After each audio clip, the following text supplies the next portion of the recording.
Welcome to Significance Breed Success. My name is Daniel Pewter, and today you're here with somebody who I've been watching about who they are as a human. I really want to understand leadership from this gentleman. Dr. Scott Jensen is from everything I've seen, I'm impressed. So welcome to the show. Thanks for spending some time with me today. Daniel, it's my pleasure. Thanks for having me on. So I want to start with leadership. Obviously, you've been a medical doctor. Maybe you can give a few different things about your background that you want people to know. But I'm really interested now. Now you're going into politics, but I haven't had too many people here on that are political just because I stay off. But you're one of the guys I've been tracking for the last, I don't know, like 3 to 6 months. And I'm really impressed by how you stand up for yourself, who you are as a human, what you stand for, what you talk about. And I believe it's very authentic from what I've seen. I don't know you personally, but everything I see comes from the heart. Is that a good, from your perspective, good character analysis? I'd like to think so, Daniel. I think it's a little bit. It seems a little bit self-absorbed for me to claim all the compliments you just paid me, but I try to be authentic. I know that in 1976, approximately, there was a series of books that were commissioned, written by John Jakes, and it was to celebrate the 200 years of American history. And he wrote it, and the first book in this series by John Jakes was The Bastard. And then it was The Rebels and the Warriors. And it walked the reader through an historical fiction, a fictionalized historical account of America. And the main character was a fellow named Philip Kent. And throughout the book, you'd every once in a while see this young man grow to, if you will, an older man.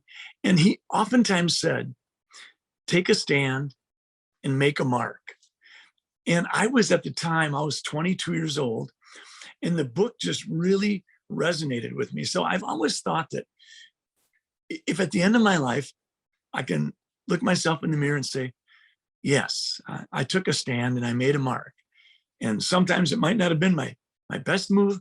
Sometimes it might have been brilliant, but that's how I tried to live my life. And so I think that really has guided me a lot. So he has some pretty interesting books. I mean, it's Love and War, North and South, pretty interesting. The Americans. Yep. Interesting. So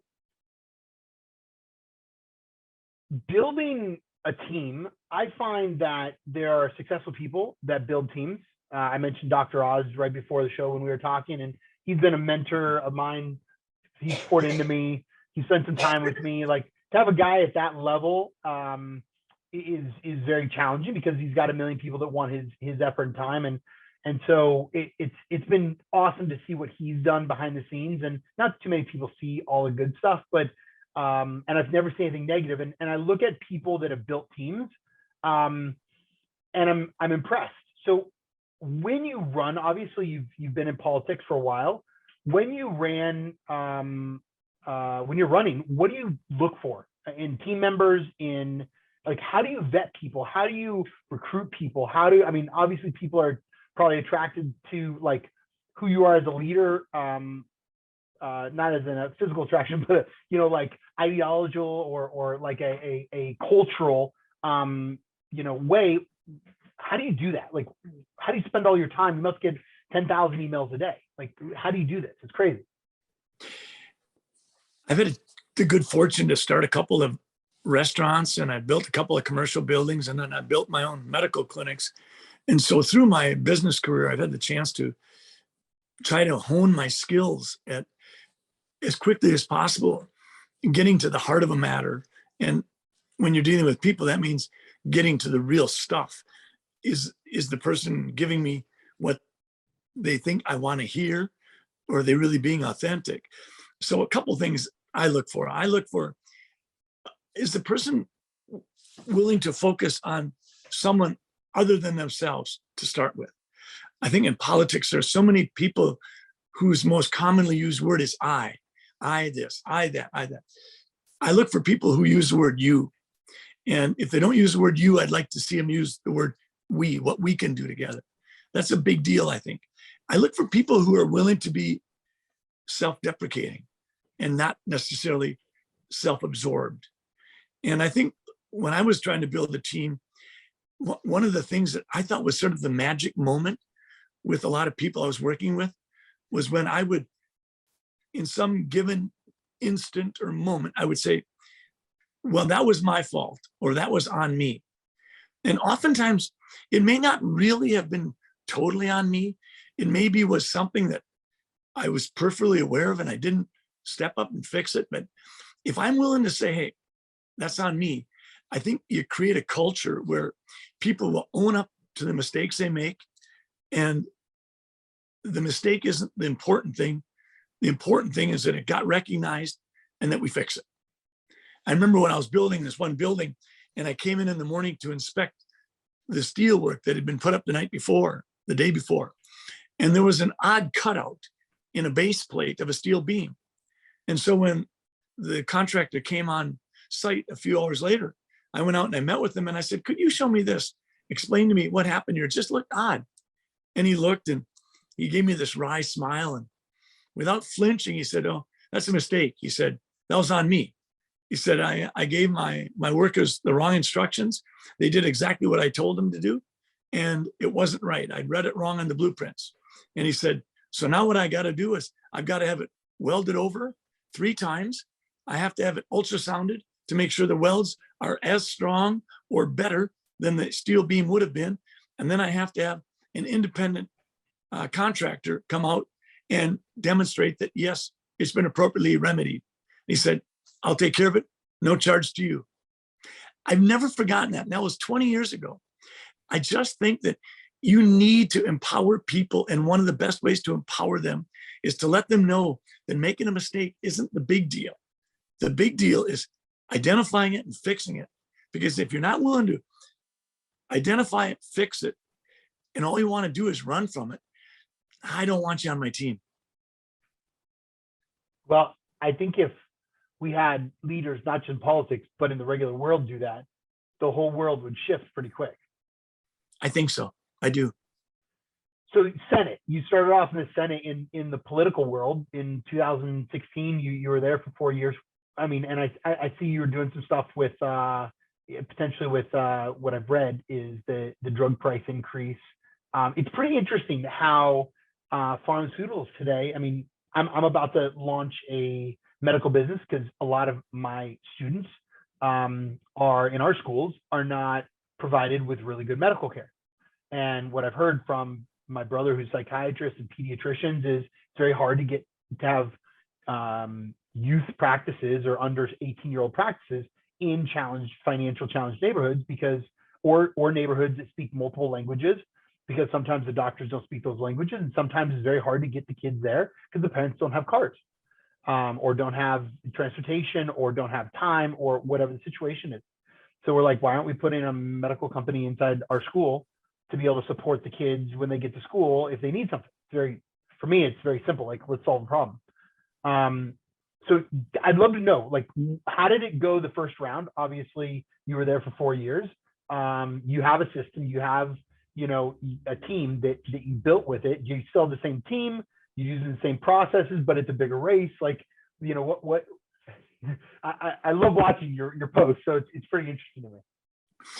Well, when I ran for the Senate, my wife and I did quite a bit of soul searching before we said yes, because the effort to recruit me to run in 2016 started in 2015.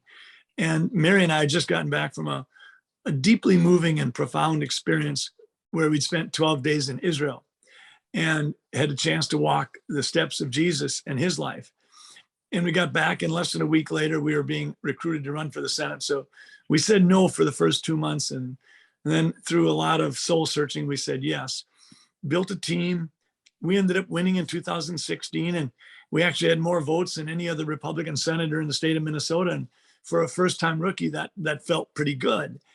But in the Senate, what I learned was there was just not a great deal of intellectual curiosity. There was more an interest in protecting oneself from being criticized.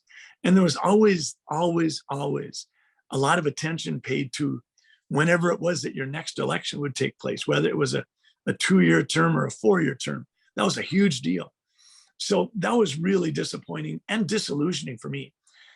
So I felt like I got quite a bit of work done. I worked hard on trying to increase transparency in terms of the healthcare field, and particularly in terms of the pricing of our services and the pricing of drugs. And why is it that Americans pay 5 to 10 times more than what other first world country citizens pay for the same drug? And we got some stuff done. But overall, the amount of time and effort that went into getting problems solved was just ludicrous in terms of a return on investment. And so I decided not to run for re-election. And then COVID hit, and COVID really pushed me to the front of the line, because unwittingly, I had no idea that raising my hand and challenging the Minnesota Department of Health, that they were asking me to, if you will, compromise and corrupt the way I completed death certificates. When I said, hey, you don't want to do that, you're going to disqualify a lot of the data we rely on. I had no idea that I would get crickets for a response, and 2 months later, my medical license would be investigated. So getting pushed to the front of the line was a big deal.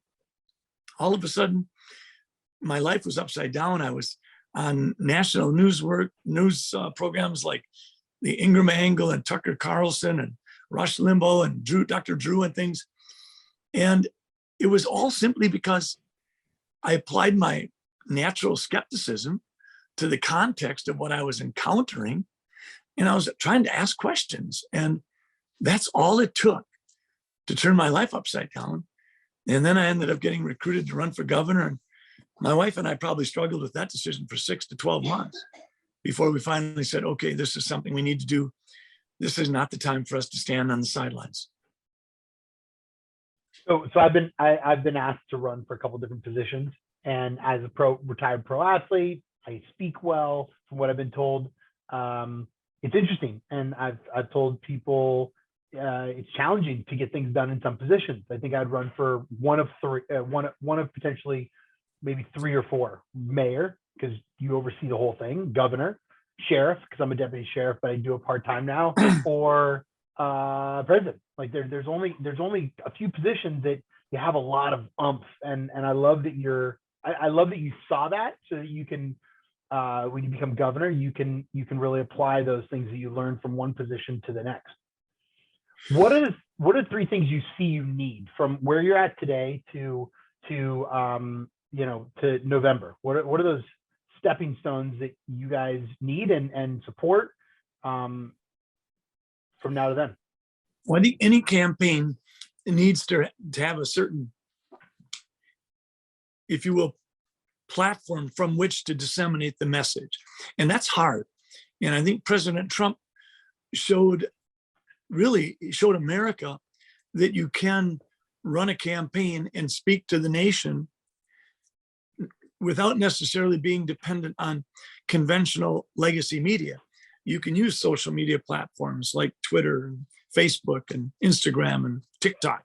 And we've done that, but we need to keep growing it, because there is so much bias in legacy media. Obviously, well, I shouldn't maybe say obviously, but I think many experts would say that at least 75% of legacy media leans left, and perhaps something less than 25% leans right. And so depending upon what your narrative or your message is, you may well not have equal access to having potential voters hear your message. So that's one thing we need, is we need that opportunity to disseminate our message. And we have it. We have 500,000 people following us on Facebook and Twitter every day. And we have 100,000 people that have joined our email team. But that's critical. The second thing is money. You always need money. And in Minnesota, typically the Democrats will have about 5 to 10 times more money, more dollars than the Republicans will have. So that's an ongoing challenge. And then the last thing and the most important thing is you need supporters. And the supporters are in Minnesota, and as in many places in the country and the world, we have such wonderful people in Minnesota. They're thoughtful, they're engaged, they pay attention. The problem is politics is so darn dirty that I don't know if you remember the quote where Harry Reid, I think it made some false comment about Mitt Romney, and I think it was in 2012. And they said, well, you know, what you said about him wasn't true at all. How do you feel about having lied? And Harry Reid shrugged his shoulder and said, it worked, didn't it? And I think that that's the attitude of a lot of politicians is if they say it and they can't really be held accountable for it, regardless of the fact that it's false, they'll run with it. And I think that's hard. So we need supporters that are willing to make certain that they stay with us, because I've told many supporters by the time November comes around, they will have heard that I've had 15 different wives and I've got horns on my forehead. And I need them to know that that's not the case. And so between dollars and supporters and a way to get the message out, those are the three biggest things we need. Our website is drscottjensen.com. And a lot of people have said that that's really helped them. They can just go to drscottjensen.com and they hear and read a lot about what our positions are. But I think we also need people like you, Daniel, that are willing to ask hard questions, get people engaged and involved, so that, if you will, the whole campaign process can be transparent and there can be a relationship built between the voter and the candidate. Smart. When people support you and they jump on, what do they usually do? And also, when they do it, obviously you have a team that, you know, supports them on walking or telling a message or social or that sort of thing. And how do you get involved with the local team or local teams around different cities? Like, how do you really pour into local teams with the mentors, that sort of thing? And then when you become governor, will you continue to do that? Well, I think I'm a little, well, I'm more than a little. I'm obsessive compulsive. So I definitely do best when I dot the I's and cross the T's and check the boxes and make sure that if I said I was going to do something, I do it. So I probably respond in one way or another, read, digest, respond to maybe some 500 emails a day, maybe a little less than that, and maybe a couple hundred text messages. It's unusual for me not to be on the phone at least 25, 50 calls a day. So we've got a team of about 12 people that really do a tremendous amount of coordinating, deciphering messages, sifting through them. And they usually take those things that they deal with in a given day and they put those to 3 or 4 people. And those 3 or 4 people are in contact with me every day. And sometimes it'll be something where I can do a 2 or 3 minute video and speak to an issue that's weighing heavy on the hearts of a lot of people. We'll do it that way. Otherwise, we'll put out a message that everybody can digest and they'll all have the same message. Sometimes I'll get on the phone, and in Minnesota, we've got 8 congressional districts. So in my head, I've got this team where I can call 2 or 3 people in each congressional district and see if they have any questions on an emerging issue. And so that's the way I stay in touch there. I think that, you know, you mentioned before, Daniel, mayor and governor, those are executive positions. Those kinds of positions have their own special needs. And one of the needs is you need to be able to be a cheerleader. You need to be able to be an ambassador. You need to be able to be a delegator. And you need to be able to make sure that you're giving enough attaboys, attagirl to people so that they feel appreciated and motivated to do more.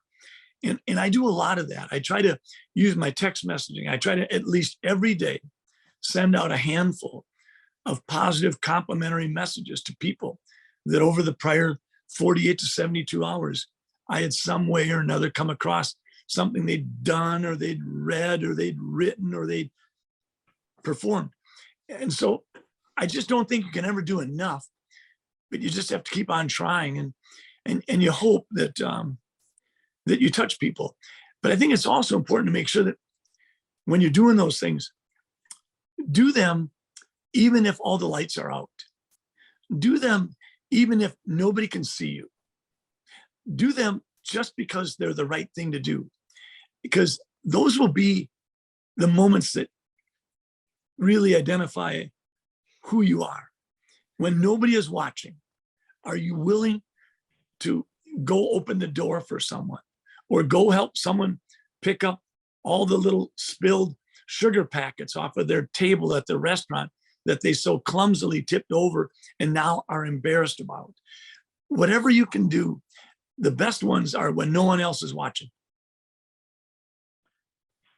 So I think it's really interesting because in our organization, we have about 60 team members, and it's interesting that I ask them for advice a lot more than they ask me these days, because I find, like, our dean, so we have 5 deans, let's say, we ask them, and we ask student advisors, we ask the teachers and tutors, what do you need? How do you get that job done? And we train them to what we call ask for support if they need it, but we reach out so much and continue to understand what the needs are from them versus us understanding, like, top down how to push policy. I mean, there's policies obviously with Department of Ed or, with other groups, but it's interesting to be able to see how I can bring new innovative ideas from 60 minds versus us just having a core team of 4 or 5 people to tell 60 people what to do. How do you see other leaders throughout your professional life where it's more of the top down versus, like, understanding what the people want or what works on the ground? Because I'm not in the school every day anymore. I used to be, but it's a whole different thing when you're an executive and you have a management role and you're like a what I call leader builder versus a leader or a boss or a manager. Well, there's always that balance. And I think Teddy Roosevelt once said that in times of difficult decision making, the best thing you can do is the right thing. The next best thing you can do is the wrong thing. But the worst thing you can do is nothing. And I think that's one side of it. You don't want to be stuck in a position where nothing's happening. You're better off doing something and failing so you can learn from the failure and get better. I think on the other side, you want to elevate the word nimble, because you always want to make certain that, okay, you do something over here, but you have to be nimble enough that if it turns out it's not the right thing, then change. And I think the way you do that process of balancing, not doing nothing and staying nimble, involves open channel of communication. And the only way that's going to happen is if in your organization, you try to have less top down or bottom up and more horizontal. You want to say, okay, we've made our decision. We've created our strategy. Now let's tip this structure from here over to here so that we're back and forth for the next few days, next few weeks, next few months, as we watch to see, did we make the right decision? Did we make a decision that operationally works? And I think the only way you can stay nimble is it's got to be horizontal. If people are fearful that they don't dare do something in a vertically structured setting, it'll be all clutched up. You won't get the kind of immediate communication you need. You'll be stuck. It's sort of like, if you're like this, if you got it vertical, then the whole thing can fall apart if whoever's on top doesn't bother to look in the rear view mirror to make sure there's someone behind. Because if there's nobody following you in your rear view mirror, you're not leading. You're just noise. So you have to do everything you can to make sure that your followers are following. And the reason they're following is because they know that if they need to run to the front of the line and have a conversation with you, they can do it. And they can do it if you're on a level field. They can't do it in this kind of setting where your office is on the 18th floor and all the worker bees are on the 15th floor and the elevator only goes to 16 floors. Yeah. So that was the easy part, right? Like management, politics. So I want to dive in real quick. I have a 17-month-old. This is him, little cute guy right here. And I want some advice. You have 3 kids, you have a wife, you've been married a while. I've been with Deanna for about 3 years now, and she's an amazing wife. How'd you raise your kids right? Well, I think that the first thing I would say is that let's talk about what's not good to do in trying to raise a child between 0 and 5 years of age, because a kid under the age of 5 is different than parenting a 15-year-old. But I would say under 5, it's not about negotiation. It's not about transaction. Parents don't get to be addicted to approval or love from their child. Their child may be angry with them. Their child might not give them a goodnight kiss or a goodnight hug. That doesn't mean the parent should change anything at all. That's just a child's awkward way of trying to express themselves, that they're going to withhold something that they've seen gives their mom or dad pleasure, whether it be a hug or a kiss. So I don't think parents can let that kind of urge to get in the way of doing what's necessary. So let's talk about what's necessary. I would say first, accountability.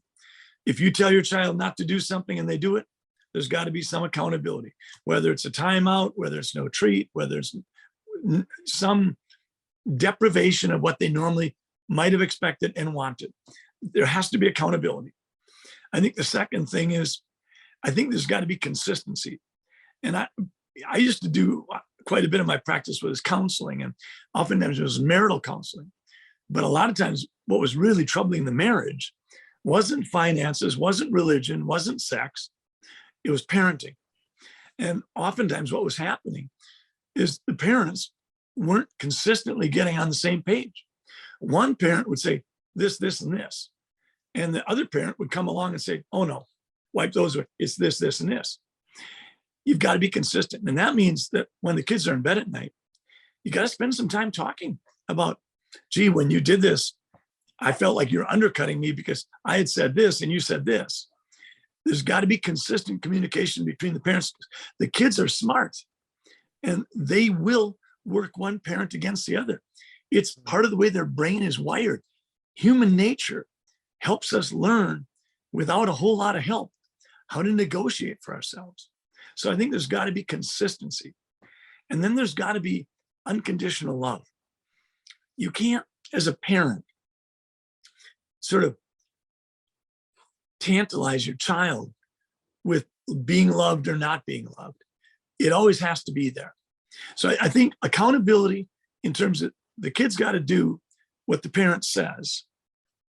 And the parent will modify that as the child grows into understanding and responsibility and more consistently doing what was expected or hoped for. I don't care if you're talking about potty training or cleaning their own room or not spilling their food or not turning their glass of milk over. But I think there's got to be accountability. There's got to be consistency in terms of how you discipline, how you love, how you encourage between the parents. And then lastly, love has got to be unconditional. The kid has got to go to bed every night knowing that he or she is loved by his or her parents. I find a lot of parents get frustrated today. Oh, yeah. They take outside world, bring it into the house, which isn't easy to understand emotional and like belief intelligences, right? Because we're not taught a lot of how to love ourselves today. We're kind of told to, I don't know. I mean, we're not even told. I mean, some people aren't even told to go love other people today, right? So I think it's hard to find how to love ourselves. I had to learn because I went to juvenile hall and got into fights and beat people up and got punched in the face for 10 years. And I figured out how to love myself because I didn't want to punch anybody else. I was like, I'm done. I'm good. But I think that's hard. What would you say? I mean, there's a lot going on in this world, right? Whether, financial or medical or whatever else is happening. What kind of advice would you give to parents that are, and a lot of your parents probably in your state, I see a lot of parents, they come into our schools, they're just a lot's going on in their life. What kind of advice would you give them on how to focus on that unconditional love piece and how to really bring that into their kids? Because older kids necessarily aren't going to do everything that a parent says to do. I think the older the child gets, the more you have to turn to questions rather than answers or proclamations. Stephen Covey wrote a book about 7 habits of effective people a long time ago. And I thought one of his habits that he highlighted was particularly powerful. And that was seek first to understand, then to be understood. And I think parents need to do that with their child, particularly as the child grows older. You talk to the 10-year-old, you talk to the 12-year-old, you talk to the 16-year-old new driver, you talk to the 18-year-old. I think for me, the world in which I live, so much goodness comes out of asking the right questions. So I would say, ask the questions, keep trying to learn, because that's really going to be the secret sauce is ask the questions. And then I think there's a lot of value in role playing. And I think you find this pretty easy. So if you're talking to a 14-year-old daughter, put the phones away, turn the TV off, but flip the roles. Ask the 14-year-old daughter, put yourself in my shoes, and I'll try to put myself in your shoes. And let's redo the conversation we just had this morning that was so difficult for both of us. And you go first as a parent. You become the 14-year-old daughter, and you do your level best to argue their case or to put out their perspective on the table. That's what they teach you in law school. If you can't argue both sides of the case, the defense or the prosecution, you really don't know the case.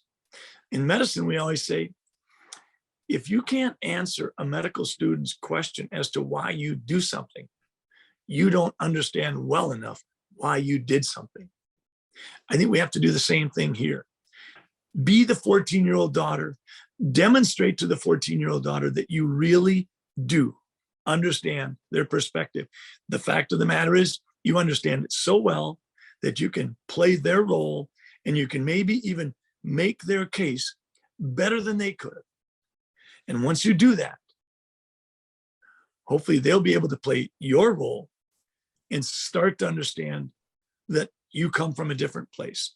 So I really think asking questions and doing role playing can help, but obviously it's age dependent. I really like that advice. That's some of the best advice I've heard in a long time with the shifting the role playing with your kids. That's really good stuff. I ask everybody because I find that how people treat kids a lot of the time is who they are as a human.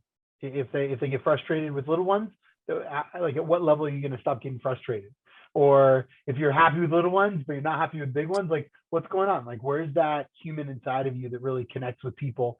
And when I bring speakers into our schools, I can vet people out a lot faster with my kids than I can with some of my adults sometimes, because the kids will see right through bigger humans. Well, there's an adage that I use in the world of business and the world of politics, and it's this one: whatever you incentivize, you'll get more of. And it works with parenting too. I mean, if you incentivize a kid not abiding by what he or she had said 10 minutes ago when you said, okay, we're going to brush the teeth, we're going to read 2 books, and we're going to go to bed. And if after the 2 books are read, they get to throw a tantrum, and then because of that, they get a couple of animal cracker cookies or something, you've just incentivized that behavior. So you can rest assured you're going to get more of it tomorrow night. So you're not for incentivizing behavior. I absolutely love it. We're good. We're good. So I appreciate your time today. I'd love to end on one thing. And I ask this to usually everybody, it's what's one thing that you don't have right now that if you had, I'm narrowed down to one, right? That you could make a bigger impact, within your community, your state, or your goals of your medical practice, that sort of thing. So it's open-ended.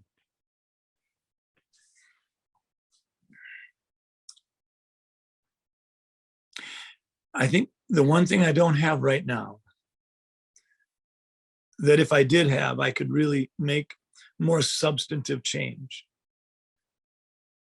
would be the bully pulpit of the governor's role in Minnesota.